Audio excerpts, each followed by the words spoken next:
Dear students, there are beautiful flowers of different colors, but these are randomly distributed.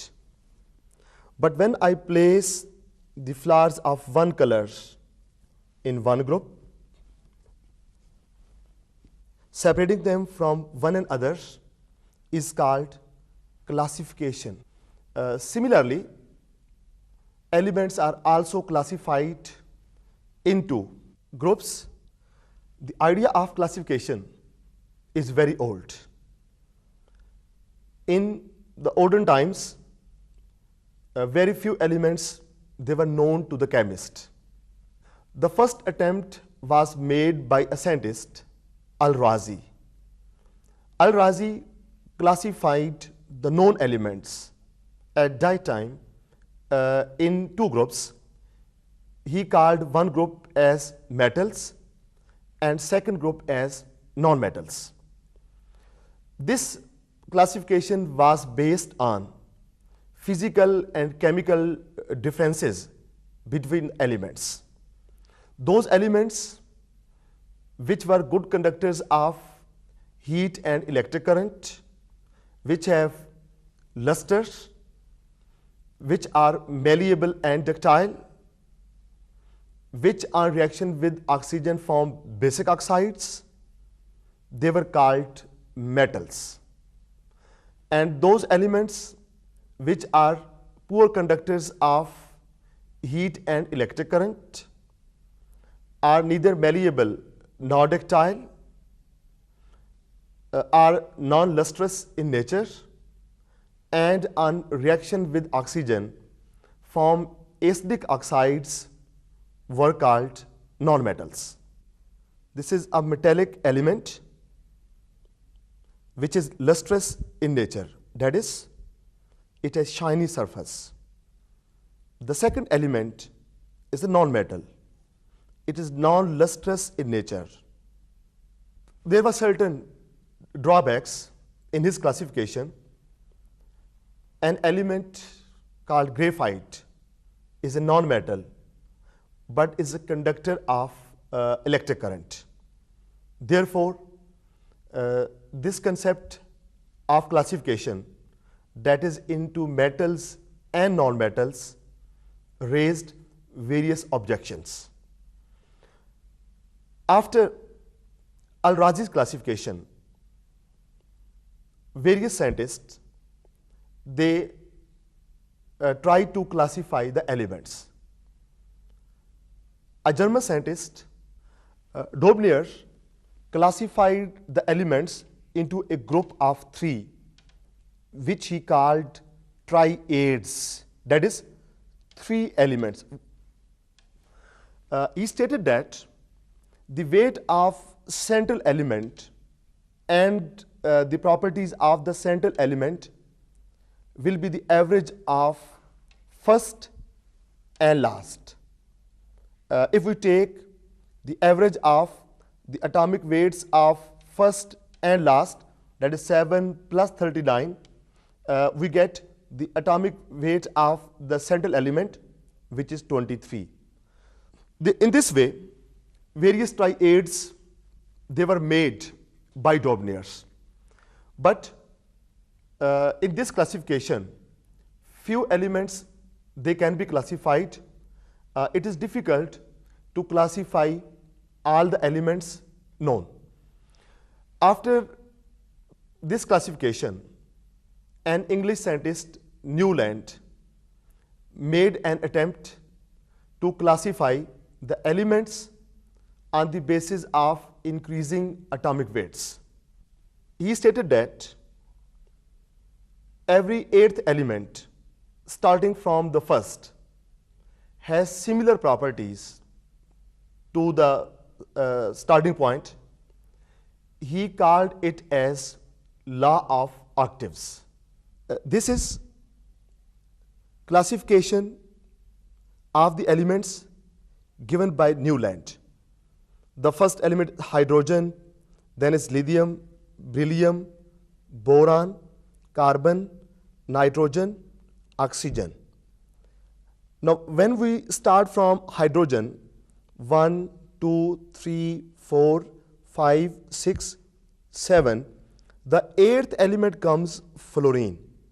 So first and eighth element, they have similar properties. Similarly, if we move further, sodium, magnesium, aluminium, silicon, phosphorus, sulfur, and the eighth element comes chlorine, which has similar properties to the previous two elements.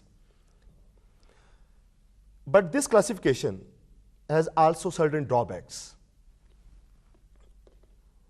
For example, cobalt and nickel, these are two metals which have different properties from fluorine and chlorine.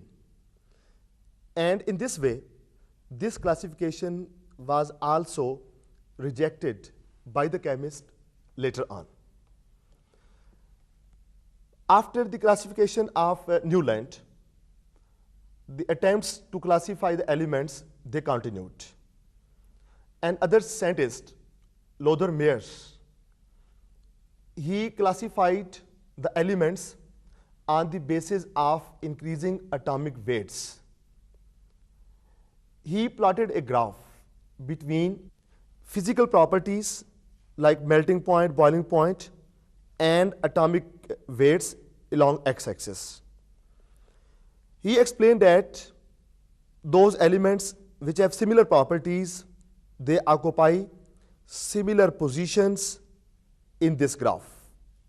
That is, those elements which have similar properties, they are present at peaks, and those elements which are at the bottom, they have similar properties. After this, a Russian chemist, Mendeleev, classified the elements on the basis of increasing atomic weights. He stated that the physical and the chemical properties of the elements are the periodic functions of their atomic weights. He classified the known elements into vertical columns called groups and horizontal rows called periods. In Mendeleev's periodic table, there are 8 groups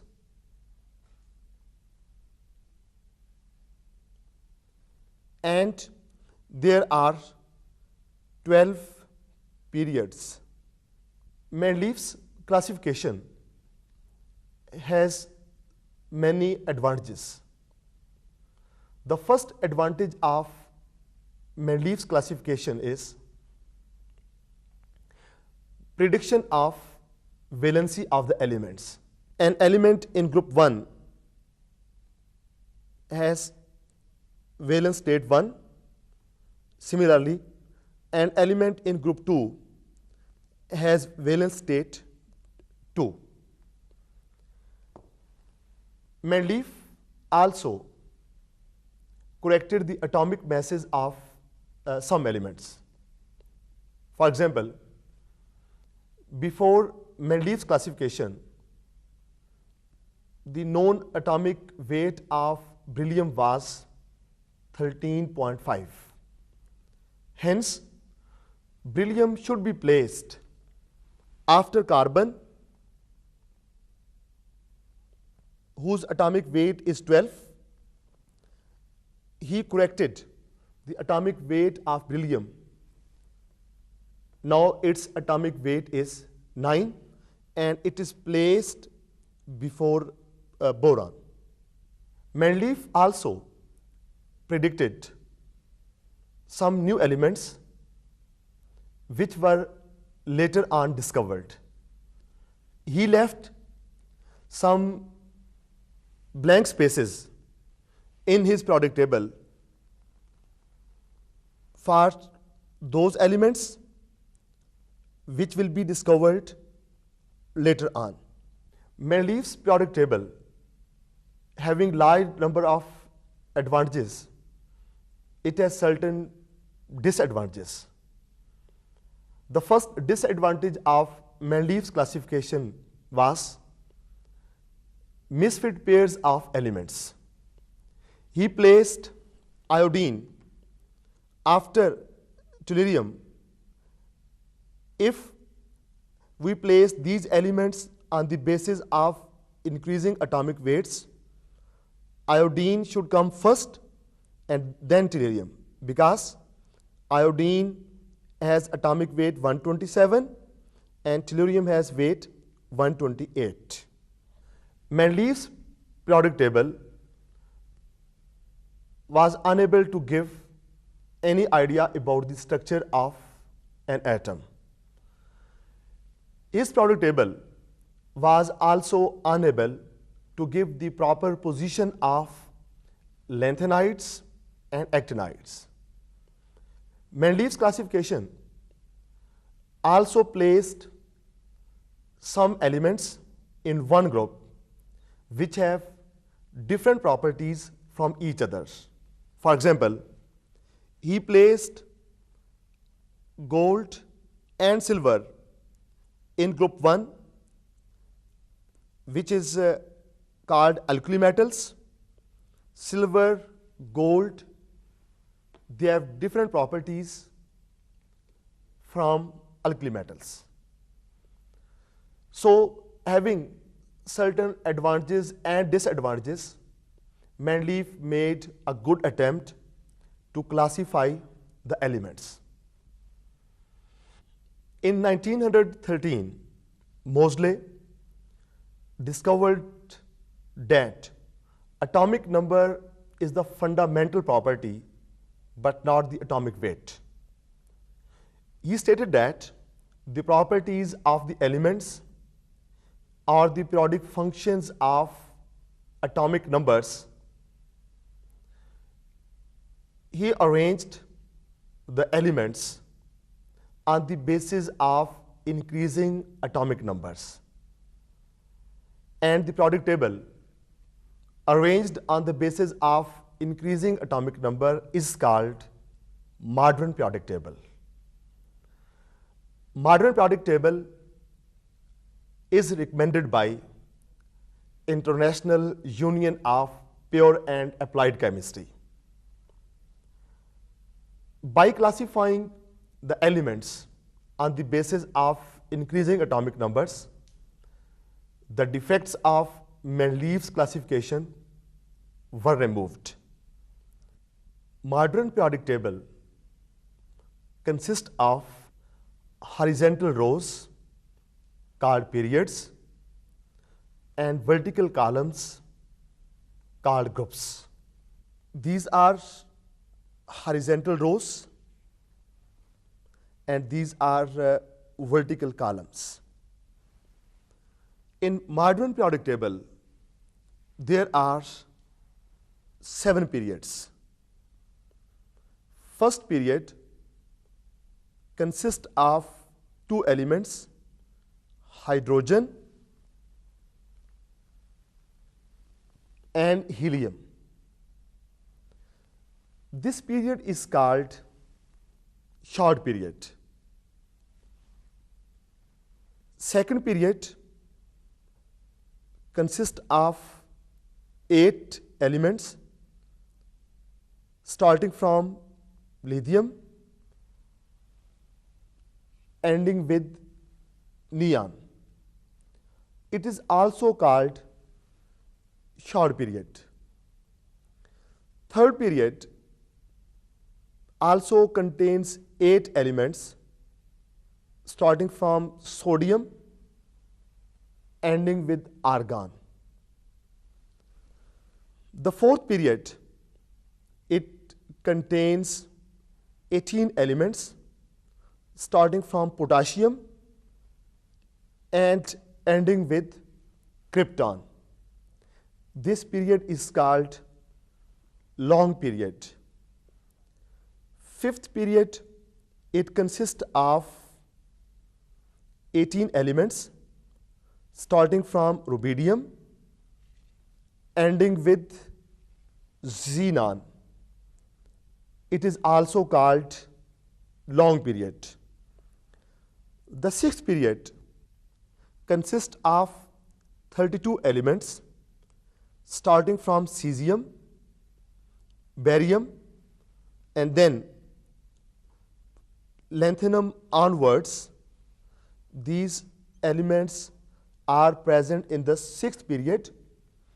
Then from hafnium onwards and ends with radon. These are 32 elements. It is the longest period of the periodic table. Seventh period, it starts from francium and radium, and actinium to onwards, and then from unilquadium up till here. This period is still incomplete. The new elements which will be discovered later on, they will be placed in seventh period over here. So total there are 7 periods in the periodic table, which contains 2, 8, 8, 18, 18, 32 elements, and the last period is incomplete. Now, vertical columns, they are called groups. These are groups.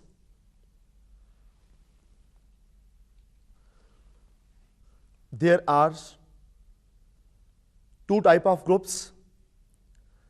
Subgroup A elements, these are subgroup A elements, all these.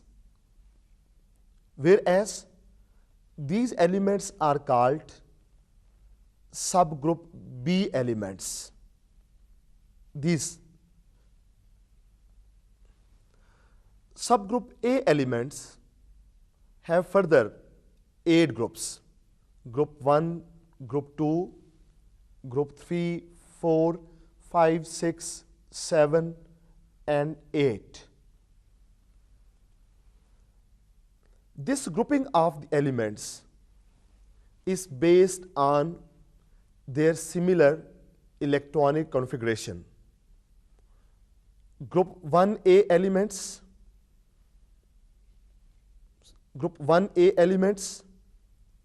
have 1 electron in their valence shell.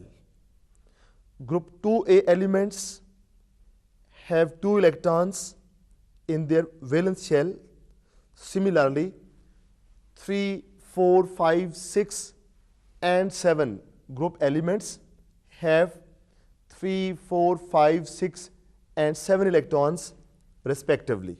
Elements in the same group, due to same electronic configuration, have similar chemical properties.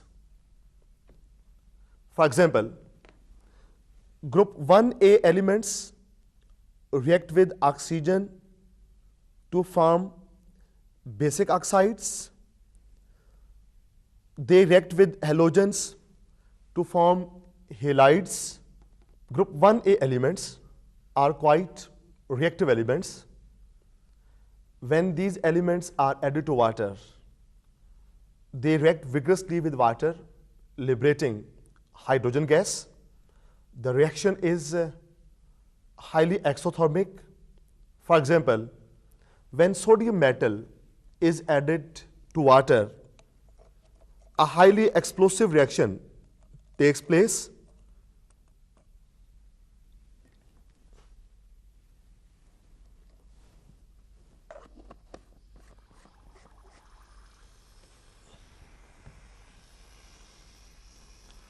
Group 2A elements, they consist of beryllium, magnesium, calcium, strontium, barium, and radium. These elements have 2 electrons in their valence shell. These elements are less reactive as compared to group 1A elements. Group 2A elements are also commonly known as alkaline earth metals. The elements of group 1A and 2A, starting from hydrogen and ending with radium and helium, these elements are called s block elements because the valence electrons in these elements enter into s orbital. Group 3A elements, these consist of boron, aluminium, gallium, indium, and thallium. These elements are also called boron family because the first member of this family is boron. The first element of group 3 is a metallite, whereas remaining elements are metals. These elements have one electron in the p orbital. Group 4A elements consist of carbon, silicon, germanium, tin, and lead. Carbon is a non-metal, silicon is a metallite, germanium is also a metallite, tin and lead, these are metals. These elements have 4 electrons in their valence shell and 2 electrons in the p orbital. Group 5 consists of nitrogen, phosphorus, arsenic, antimony, and bismuth. One member of this group, that is nitrogen, it exists in gaseous state. Remaining elements of this group, they are solids. Nitrogen and phosphorus, these are nonmetals, whereas arsenic and antimony, these are metalloids, and bismuth is a metal. Group 6A, it consists of oxygen, sulfur, selenium, tellurium, and polonium. These elements have 6 electrons in their valence shell. Out of those 6 electrons, there are 4 electrons in the p orbital. Oxygen is a gas, remaining elements are solid. Oxygen, sulfur, and selenium, these are nonmetals. Tellurium is a metallite and polonium is a metal. Group 7 elements, they consist of fluorine, chlorine, bromine, iodine, astatine. Fluorine and chlorine, these are gases at room temperature. Bromine is a liquid at room temperature. Iodine is a solid. Astatine is a radioactive elements. These elements have 7 electrons in their valence shell. Out of those 7 electrons, they have 5 electrons in the p orbital. Group 7 elements are also called halogens. Halogens means salt former. Group 8 elements are helium, neon, argon, krypton, xenon, radon. The valence shells of these elements are complete. Therefore, these elements are also called noble gases because these elements show very less reactivity with the other elements. These are also called zero group elements because their valency is 0. Zero valency is due to complete valence shells of these elements. Except helium, these elements are known as p block elements. All these elements, these are called p block elements. The elements which are present in the center of the periodic table, these elements are known as transition metals. All these elements. Transition elements, they form color compounds. For example, copper, ferrous, ferric, and nickel. Dear students, by classifying the elements and by studying their periodic properties, you are able to study them in a more precise and systematic manner. See you in the next program. Allah Hafiz.